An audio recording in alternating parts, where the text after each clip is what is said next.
Hello and welcome back to Shakesyear. We are working on Arden of Faversham, and we get to hear from Alice today in Act 3, Scene 5. So this is a scene where we're checking back in with Mosby and Alice, who have made a couple of arrangements to have Arden killed that haven't been successful yet, but now Green and Will and Shakebag are working with Michael Bolton to try to kill Arden, but we've been hanging out with Mosby for the last couple days, and he's a little bit torn about this, largely because too many people know that they want Arden dead. So he's trying to figure out how he can get rid of the other people once the deed has actually been done, so that he'll be safe, including, he's gonna either have to break things off with or get rid of Alice as well. But then Alice came in and she had a prayer book that she had been reading, and it's possible that she's having some second thoughts on things too, because she's like, I don't want to be this strumpet anymore. I'm going to be Arden's honest wife again. So we need to halt what we've been doing. And yesterday Mosby went off on her with this breakup speech that was pretty biting, where, I gave up this for you and I could have had this if it wasn't for you, and I know you're actually not even that pretty, and it doesn't bother me that you're not that pretty, it just bothers me that I didn't see it sooner, all that kind of stuff. And Alice responds by saying, now I see, and too soon find it true, which often hath been told me by my friends, that Mosby loves me not but for my wealth, which, too incredulous, I ne'er believed. Nay, hear me speak. Mosby, a word or two. I'll bite my tongue if it speak bitterly. Look on me, Mosby, or I'll kill myself.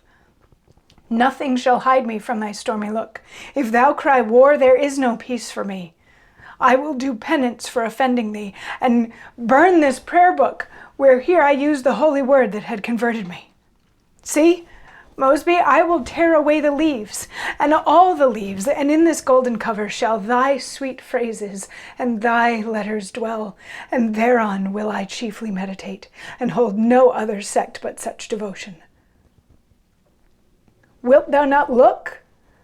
Is all thy love overwhelmed? Wilt thou not hear? What malice stops thine ears? Why speakst thou not? What silence ties thy tongue? Thou hast been sighted as the eagle is, and heard as quickly as the fearful hare, and spoke as smoothly as an orator when I have bid thee hear or see or speak, and art thou sensible in none of these? Weigh all thy good turns with this little fault, and I deserve not Mosby's muddy looks. Offence of trouble is not thick and still. Be clear again, and I'll ne'er more trouble thee.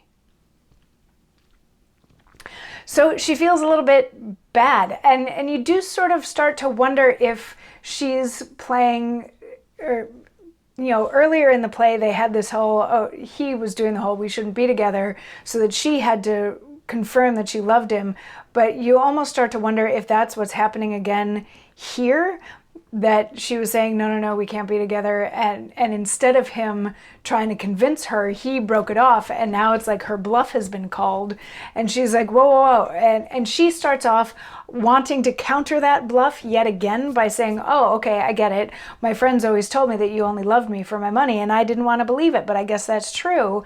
But then it's like she catches herself and is like, wait, just listen to me, just listen. I'm sorry, I don't want to be on bad terms with you. See, my prayer book that guides my life, I'll take out all of those teachings. She actually starts ripping pages out of the book. She's like, I will take out all of those teachings, and I will only hold in here your letters, your thoughts, your words of wisdom, and I will be devoted and completely true to only you. And he doesn't have a response for that. And she's like, you can't, like, you've always been able to talk to me before. You've always listened when I've asked. You've always, even looked at me when I asked you to look at me, and you can't do those things now? Like, okay, I guess if we're really done, then we're really done, but tell me that. And Mosby doesn't.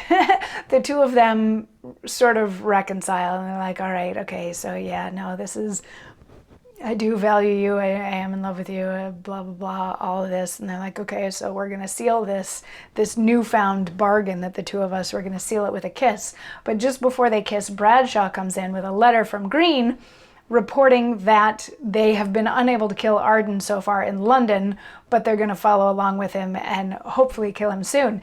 And both Mosby and Alice are like, I wish he was dead already. Like, I want to have this over. So it's very interesting. We start out the scene with both of them unsure whether or not Arden should still die, what that whole thing looks like, what does that look like in terms of fidelity and being able to keep the secret and blah, blah, blah. But by the end of the scene, when they find out that he's not dead yet, their response is, I want him to be dead. But anyway, that's the end of the scene. So come on back tomorrow. Tomorrow's going to be a long one, I promise, because tomorrow's monologue is from Act 4, Scene 4. So we're going to have a lot of catch up that we need to do. So just be prepared, but it'll be fun. I'll see you tomorrow. Mwah.